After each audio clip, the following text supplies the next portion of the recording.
अच्छा, ये rank correlation मेरा ख्याल है आपको अब क्लियर होगा। तो अब उसके बाद हमारे पास आ जाता है rank correlation for tied ranks. Rank correlation for tied ranks. ये रैंक्स इस तरह से होते हैं कि जैसे आपने हमारा जो यूजुअली रिजल्ट होता है बचपन का, या उसमें आप देखें तो समटाइम कह दिया जाता है 2 लोग फर्स्ट हैं, 2 सेकंड हैं, 2 थर्ड हैं। तो बेसिकली वो 2 लोगों के सेम मार्क्स होने की वजह से उन्हें टाई टाई आ गया था, उनमें टाई पड़ गया था। तो इसी तरह से रैंक, जब हम यहाँ पे रैंक असाइन करते हैं, इसमें इस तरह से हो सकता है कि कोई 2 वैल्यूज सेम आ जाएं, तो वहां पर हम क्या करेंगे।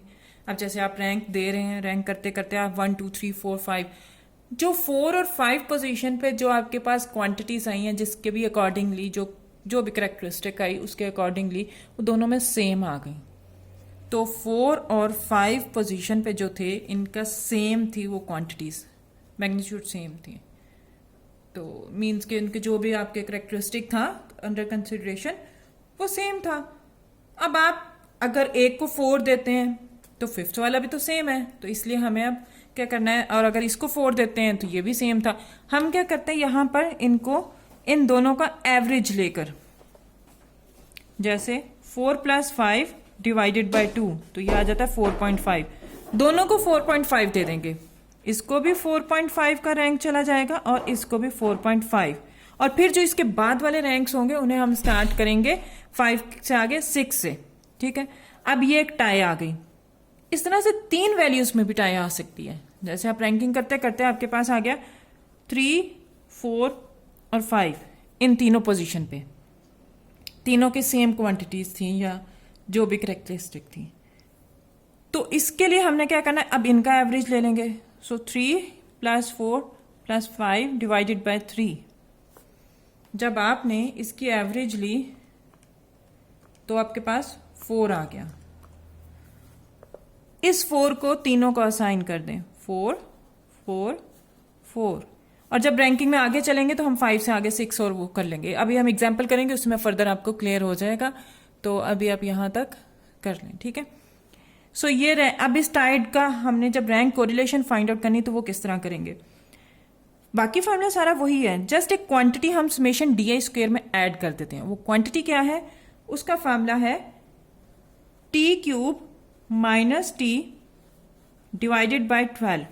जितनी टाइज हैं एक क्वेश्चन में उतने हम ये क्वांटिटीज को ऐड करते जाएंगे। और ये T क्या है, where T = number of tied observation. जैसे इसमें इस एग्जाम्पल में जो आपको मैंने यहां बताई, इसमें 2 ऑब्जर्वेशन में टाई आया था तो T2 हो जाएगा। इसके लिए 3 में टाई आया था T3 हो जाएगा। सो मैं एक एग्जाम्पल स्टार्ट करती हूँ, सारा बाकी क्वेश्चन आपके क्लियर हो जाएंगे। वहां पर एग्जाम्पल है 15.15A पार्ट। स्टेटमेंट देख लेते हैं हम। इसके स्टेटमेंट में the following table shows the number of hours studied X by a random sample of 10 students and their grades in the examination Y. Calculate Spearman rank correlation coefficient RS. ये इन्होंने कह दिया। अब हम देखते हैं कहाँ पे टाइड आती है, किस तरह से होता है। मैं पहले डाटा लिख लेती हूँ। सोल्यूशन X में जो डाटा हमारे पास गिवन है वो है 8 5 11 13 10 5 13 18 है, इट्स 18 15 2 8। ये X का डाटा दिया था। अब Y के लिए जो हमें गिवन है 56 44 79 72 70 54 94 85 33 65। यहाँ पे ये डाटा आ गया। अब हमने सबसे पहले क्या करना है, रैंक कोरिलेशन के लिए रैंक्स असाइन करते हैं। सो रैंक ऑफ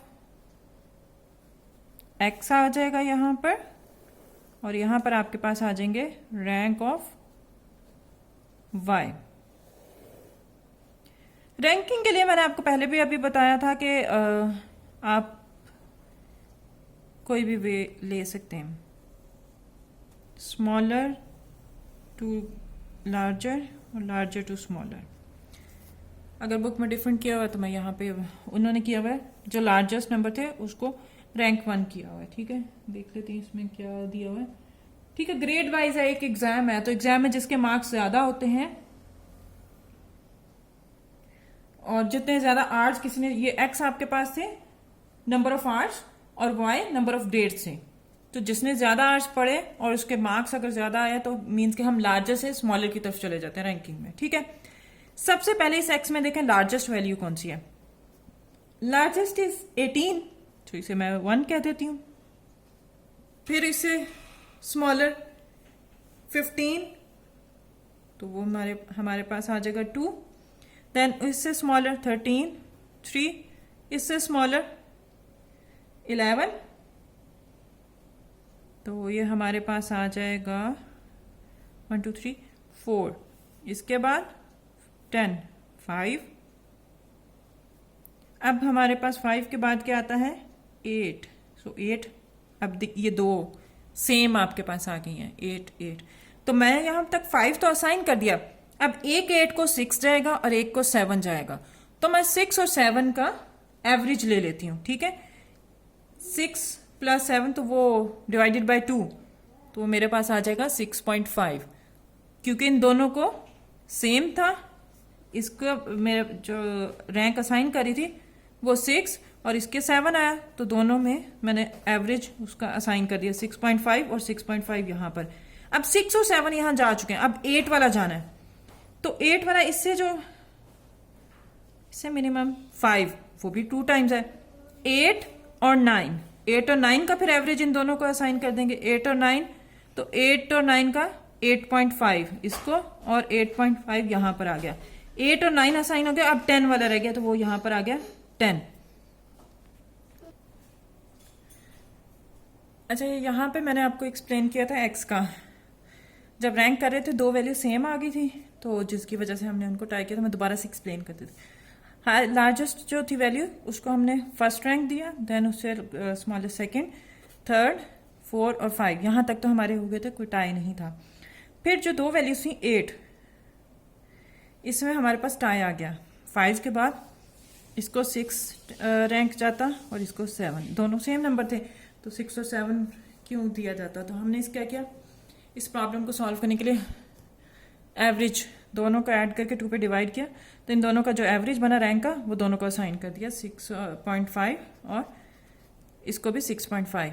अब 7 के बाद नेक्स्ट वैल्यू को 8 रैंक जाना था, तो वो भी दो सेम थी, 5 एंड 5। अब 7 के बाद इसको 8 जाना था रैंक और इसको 9, अब उसका भी हमने एवरेज दोनों को दे दिया 8.5 एंड 8.5, तो ये हो गया। फिर एक लास्ट 9 के बाद नेक्स्ट वाला रैंक इसे स्मॉलर को, वो थी 2 और उसको 10 दे दिया। अब हम आ जाते हैं वाई को रैंक करते हैं। लार्जेस्ट इज 94, तो इसको 1 चला गया। देन इससे स्मॉलर 85, 2, 85 से स्मॉलर 79, 3, देन 72, 4, देन 75, देन इससे स्मॉलर 65, इसको 6 रैंक चला गया। उससे स्मॉलर हमारे पास है 56, इसको 7, 56 से स्मॉलर 54, इसको 8 चला गया। Then 44, 9 and 33, 10। अब इसमें कोई टाई नहीं आई, जस्ट हमारे पास एक्स में 2 दफा टाई आया, 2 टाई है। ठीक है, डेटा है, रैंक आए। अब आपने डी आई फाइंड आउट कर लेना है। डी आई उसी तरह आएगा एक्स आई माइनस वाई आई, जो रैंक्स हैं, रैंक का डिफरेंस। सो यहां पर 6.5 minus 7 minus 0.5, 8.5 minus 9 minus 0.5, 4 minus 3 1, 3 minus 4 minus 1, 5 minus 5 0, 8.5 minus 8 0.5, 1 minus 1 0, 2 minus 2 0, 10 minus 10 0, 6.5 minus 6 0.5। D square का कॉलम बना लें। -0.5 का स्क्वायर लिया तो हमारे पास आ गया 0.25। इसका भी लिया तो 0.25, 1 का स्क्वायर 1, -1 का स्क्वायर 1, 0, 0.25, 0, 0, 0, 0.25। समेशन डी स्क्वायर यहाँ सम कर लिया तो वो आपके पास 3 आ गया। अब क्योंकि x में 2 टाइड आई थी तो ये जो क्वांटिटी है इसे हमने ऐड करना है समेशन डी में। पहले हम ये क्वांटिटी फाइंड आउट करती हैं। 2 टाइड आई थी तो यहां पे हम लिख लेते हैं for tied ranks. Tied ranks के लिए हमें फाइंड आउट करना है t³ - t/12, जो एक दफा आपके पास टाइड आया 6.5 और 6.5, प्लस सेकेंड टाई के लिए भी t³ - t/12। अब इसमें कितनी वैल्यूज में टाई आया था? 2 वैल्यूज में, 8 और 8, 2 में, तो t2 हो गया 2³ - 2/12। जो दूसरा टाइड आया था वो कितनी वैल्यूज में आया था? वो भी 2 वैल्यूज में था, 5 और 5, सो वहां पे भी t2 हो गया, तो 2³ - 2/12। ये चीज आ गई। अब यहां पर इसको सॉल्व कर लेते हैं। 2³ - 2,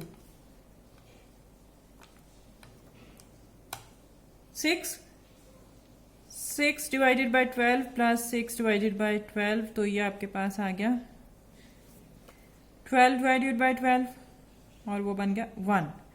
तो ये जो 1 आया है इसे हम समेशन डी स्क्वायर में ऐड कर देंगे, जो आपके पास रैंक कोरिलेशन का फार्मूला है 10 RS 1 - 6 समेशन डी स्क्वायर। इसमें ये वाला 1 ऐड कर देंगे, ये मैंने लिख दिया यहां पर, और n × n² - 1 बाकी आ जाएगा। अब इस क्वेश्चन में आपके पास n कितना है? वो 10 है, क्योंकि